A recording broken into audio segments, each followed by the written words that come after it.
Well, we continue our special interview features here at the Alberta Fish and Game Association. And I think many people know our next guest as the chair of the AFGA Fish Committee, but he's putting on a different hat. Real pleasure to welcome Darryl Smith. And Darryl, you are now looking after something called the Membership Focus Priorities Programs Committee. That's quite the mouthful, but in all seriousness, it's a pretty important committee as you look at, I guess, paving the future of the AFGA. That's exactly right. I think any organization has to look at the future. We have to ask ourselves, are we providing the services, doing the things that our members want today, but also recognize that Alberta is changing. We have a lot of new Canadians. We have generations of, younger people in this province. This is a young province. So I think we have to look at our organization and make sure we're doing things that will keep it, the organization people want to join.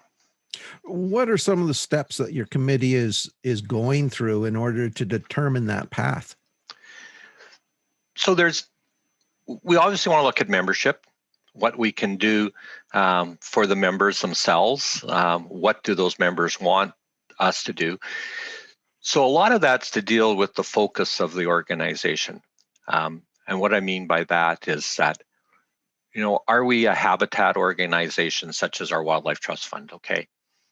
Or are we an advocacy organization? So we're going to advocate on behalf of those members for things that they believe that are important. So obviously angling and hunting have been, our big advocacy focus. But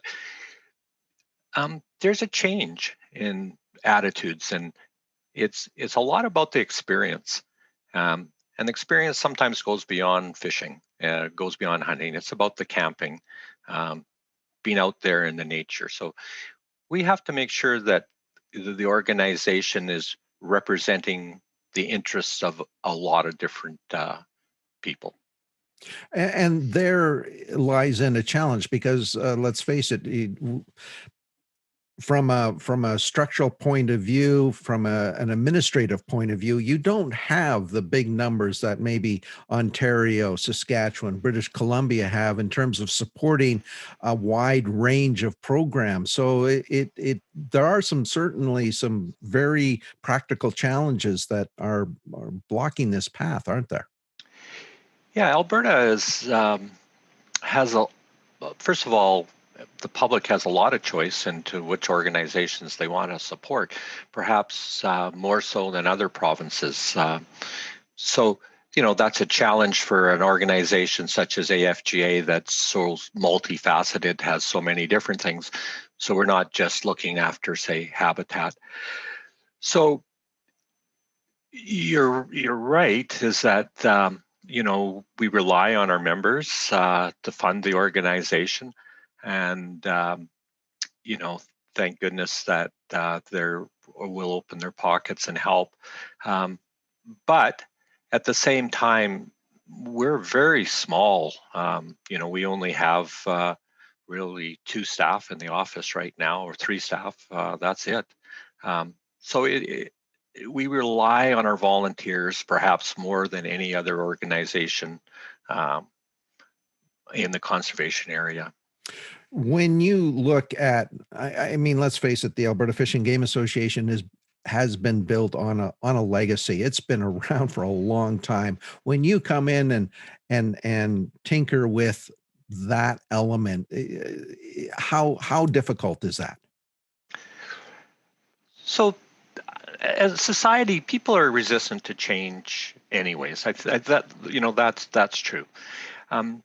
I've been really fortunate. The people that have sat on the committees that are sort of before this one, which the last 6 months we were doing, I would like to say that they're visionaries.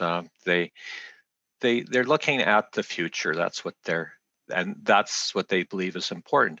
At the same time, they're respectful of the legacy. The legacy is important. It's the foundation. And you know what? There's a lot of strong things in the foundation that we can build on. So I would say it's not that the recommendations are going to change the organization greatly, but they are going to hopefully use that legacy and then provide, I guess, a bit more focus perhaps than we've had in the past. So probably more focus on habitat rather than the broader portfolio of environment, for example. So things like that. Make And sure where are you in the process right now? I guess how far along has the committee come down a certain way, and when do you see sort of presenting your vision at the end of the road here? well, we went through a webinar or a Zoom type of event where we kind of outlined, I guess the broad concepts, and the majority of the people that appear to support some of that or most of it, what we did there. So basically, I would say that the next 2 to 3 months are critical. And where we're going to start is we're going to look at the objects of the organization. So the objects are a legislated requirement for any organization to have. And we're going to make sure that our objects, which is like the goals or the purpose that the organization was established, meet the current expectations. And with that, that's where we're going to, in the next couple of months, make sure that those objects, I think, represent who we need to be and who we are now. Another interesting factor about the work that you folks are doing, it's not taking place in silos. You are collaborating with other, not only executive members, but the finance committee, for example, plays a critical role in this, because you might be able to set a direction, but if you don't have the dollars and cents in front of you to pay for it, it creates some other issues. So talk a little bit about that collaborative approach, Darryl. Right. So there's been 4 committees established. Okay. One is communications. I mean, that's critical in this day and age. And we just have to, people like me perhaps didn't know about Zoom not too long ago.